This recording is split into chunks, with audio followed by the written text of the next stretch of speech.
Basahin mo natin dito sa John chapter 5, verse 39.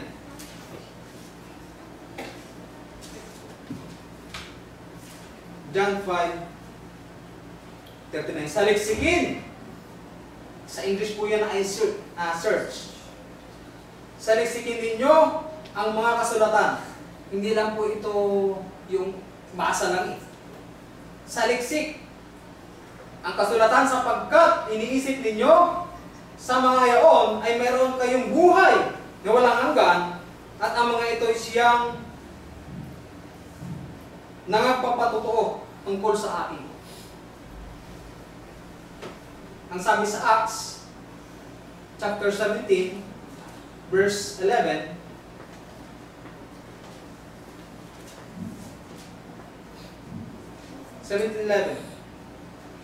ngayon lalong naging mararangal ang mga ito kaysa mga taga-Tesalonica.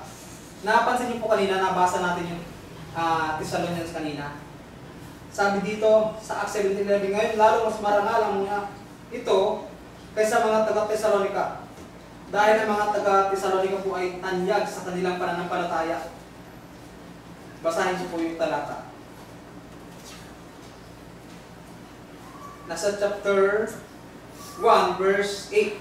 Sapagkat mula sa inyo'y nabansag ang salita ng Panginoon, hindi lamang sa Macedonia at sa Akaya, kundi sa lahat ng mga dako ay natanyag ang inyong pananampalataya. Bakit? Dahil ang mga taga-Tesalonica po ay marugdog sa kanilang pananampalataya at pagsunod sa Diyos. Ngunit, ang sabi ni Apostol Pablo, naging mas mararangal yung mga taga-Berea. Bakit? Sinasaliksik nila yung banal na kasulatan araw-araw.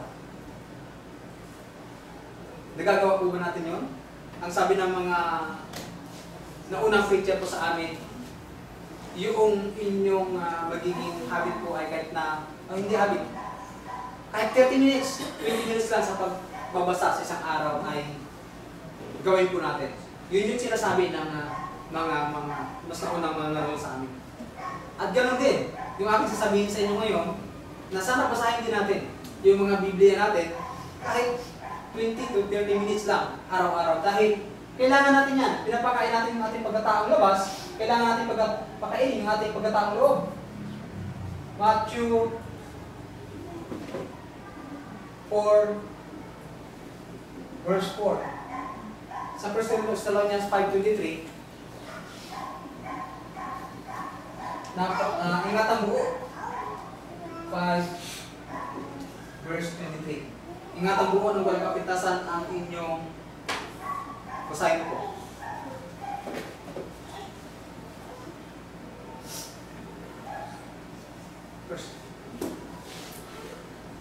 1 Thessalonians 5. Wala yung Thessalonians.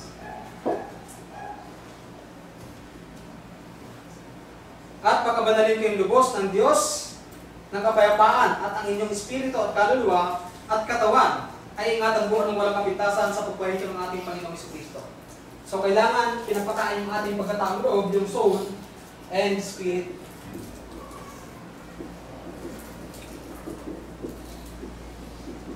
Yan. Pinapakain sa pamamagitan ng salita ng Diyos. Matthew 4 verse 4 at sa Jeremiah 15:16, sabi niya, ang iyong salita ay tunay na pagkain. Number 3, sa pagpapalakas ng ating pananampalataya, siyempre, yung ating pong pagkakatipon. Huwag natin pababayaan ang pagkakatipon. Dahil sa pagkakatipon po, ay nag-aaralan. At nakalagay naman yun sa Colossians 3:16 na kayo magpaalalahanan at mag-aralan sa isa't isa. At sa pagkakatipon natin, kasama natin ang ating Panginoon Jesucristo rito. Ano po? Matthew chapter 18 verse 20. Ang ating Panginoon Jesucristo yung ka-meeting natin dito. 18:20 ng Matthew.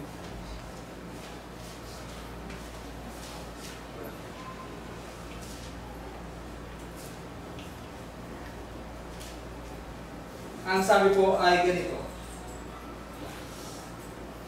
At sinabi niya,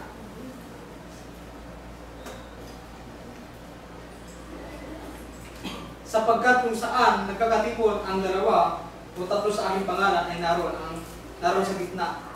Naroon ako sa kanilang gitna. So, ang ating gamitin po natin, walang iba kundi ang ating Panginoong Jesucristo. So, dapat natin po yung igalang.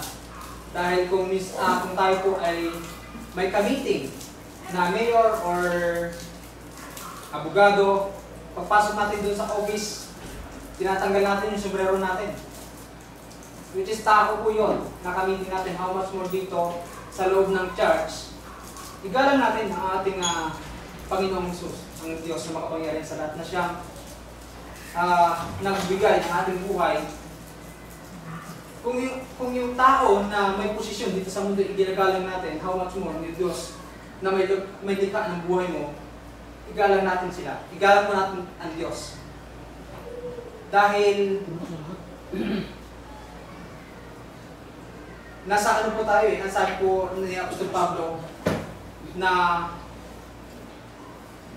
tayo yung maging isang huwaran. Nasa 1 Timothy chapter 4 verse 12. Huwag kang makin ng sino man ang iyong kabataan, kundi ikaw ay maging uliran o maging halimbawa ng mga nagsasampalataya sa pananalita, sa pamumuhay, sa pag-ibig, sa pananampalataya at sa kalinisan.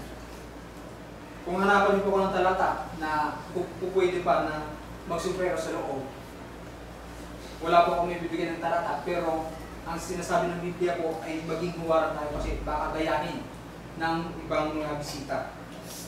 Ano po? Sa kaayusan tayo, yun din, kahit si Apostol Pablo, yun din ang sinasabi.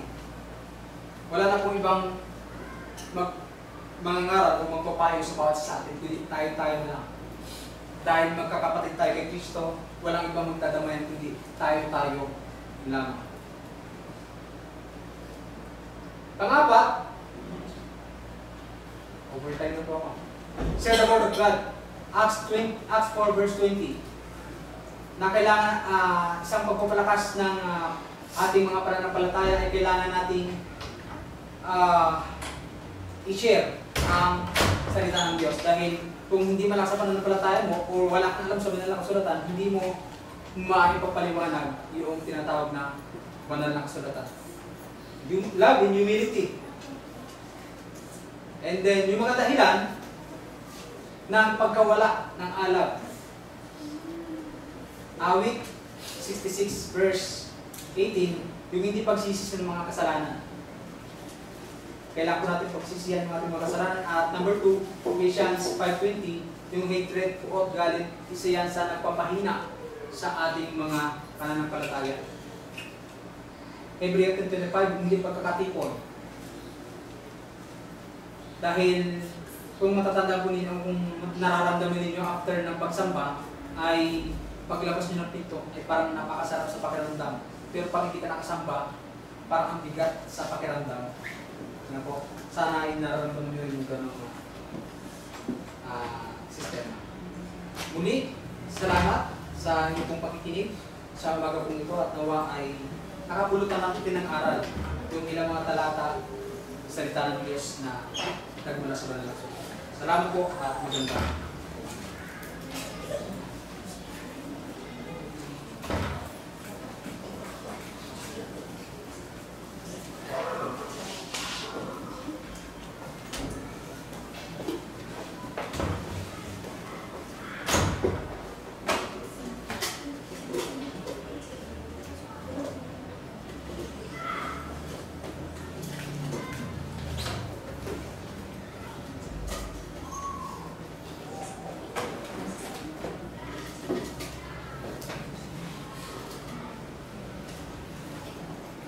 Pero mga kapatid, tayo po ay dumako sa sentro ng ating gawain. So tayo po ay